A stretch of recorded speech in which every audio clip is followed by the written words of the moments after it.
Hello YouTube, Zdrazer here and welcome to my very first YouTube tutorial. In this tutorial I'm going to teach you how to make a pair of headphones sound similar to another in terms of frequency response. Of course, nothing can compare to listening to the real deal, but if you're a person that wants to know, to get the gist of a headphone of interest without actually going out to listening to the real headphone using your current pair of headphones, this tutorial is for you. A couple of things are required here. The first, and most obviously, is your pair of headphones. The second is a computer. And the third is a music player on that computer with an equalizer. The equalizer is very important because it is this that allows you to tweak the sound of your current headphones to make it sound like another pair of headphones. So without further ado, let's begin. Now that I'm back on my computer, I'm going to plug in my headphones and head over to the website graphs.headphone.com. I'll put a link below down in the description. Next, it's time for you to open your equalizer compatible audio player. Examples include iTunes or VLC, but my personal favorite is Vox Music Player for Mac because it has an equalizer that allows you to adjust 31 separate frequency bands instead of the standard 10. This makes the audio representation more accurate. I'll put a link in the description also for all you Mac users to download. To enable the equalizer in Vox Music Player, I'm going to open up Vox. I'm going to go to the menu bar on the top, click View, go down to Audio Units and click that. Now I'm going to click this addition sign over here, roll over Apple, and click AU Graphic EQ. Now a little window will pop up and most of you will recognize this as an equalizer. I'll now head over to the Headphone Graphs website. I'm going to select the headphone I currently own. The list is ordered by manufacturer. I'm going to select the Sony 7506 because that's the current headphone I own. And today I feel like I'm going to make my headphones sound like the Biodynamic DT880.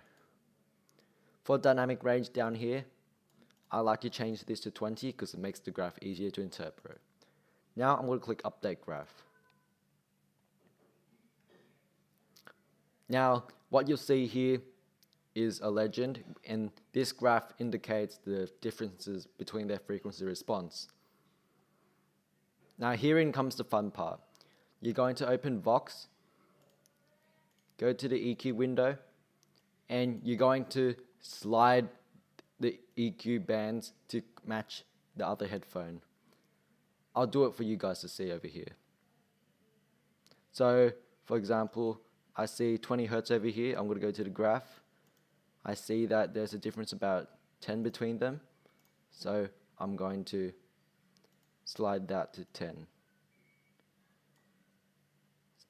And I'm just going to do this for all the frequency bands.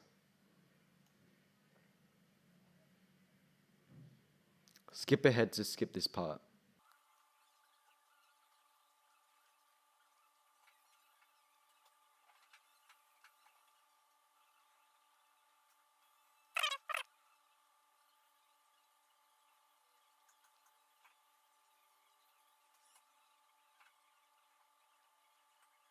When you get to the high frequencies, the graph becomes less accurate, so just try your best.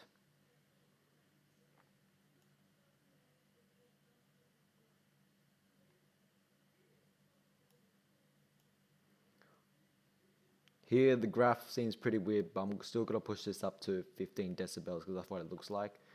And for 20, I'll also do the same, about 20 decibels. Okay. Now that you've finished tweaking your EQ, you're going to go have a listen. The result should be similar to the headphone you're trying to emulate. I can verify this because I've done this to Apple EarPods and I try to emulate my Sony MDR7506s and it sounded really similar. Maybe not in terms of sound quality, but the overall sound profile, yes. If you enjoyed this tutorial, please share, like, comment and subscribe below for more future videos. Thank you very much for watching.